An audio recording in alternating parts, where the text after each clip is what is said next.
एक बार एक किसान परमात्मा से बड़ा नाराज हो गया।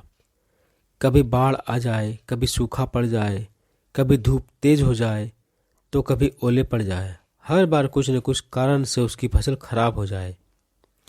एक दिन बड़ा तंग आकर उसने परमात्मा से कहा, देखिए प्रभु, आप परमात्मा हैं, लेकिन लगता है आपको खेती बाड़ी की ज़्यादा जानकारी नहीं है।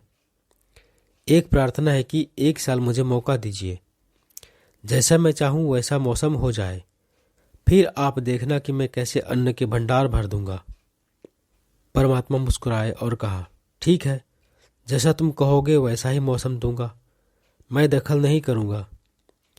अब किसान ने गेहूं की फसल बोई।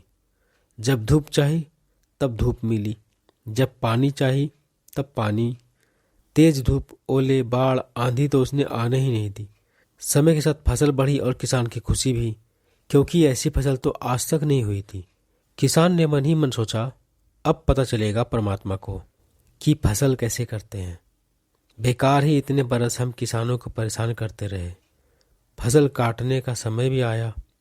किसान बड़े गर्व से फसल काटने गया, लेकिन जैसे ही फसल काटने लगा, एकदम से छाती पर हाथ रखकर बैठ गया। गेहूं की एक भी बाली के अंदर गेहूं नहीं था। बड़ा दुखी होकर उसने परमात्मा से कहा, प्रभु ये क्या हुआ?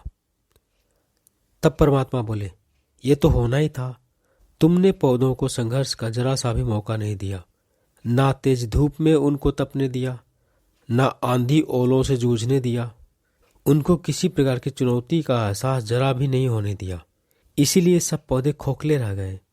जब आंधी आती है, तेज बारिश होती है, ओले गिरते हैं, तब पौधा अपने बल से ही खड़ा रहता है।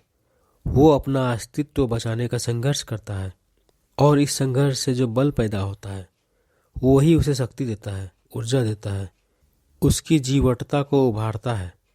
सोने को भी कुंदन बनने के लिए आग में तपने, हथौड़ी से पिटने, गलने जैसी चुनौतियों से गुजरना पड़ता है, तभी उसकी स्वर्णिम आभा उभरती है, उसे अनमोल बनाती है।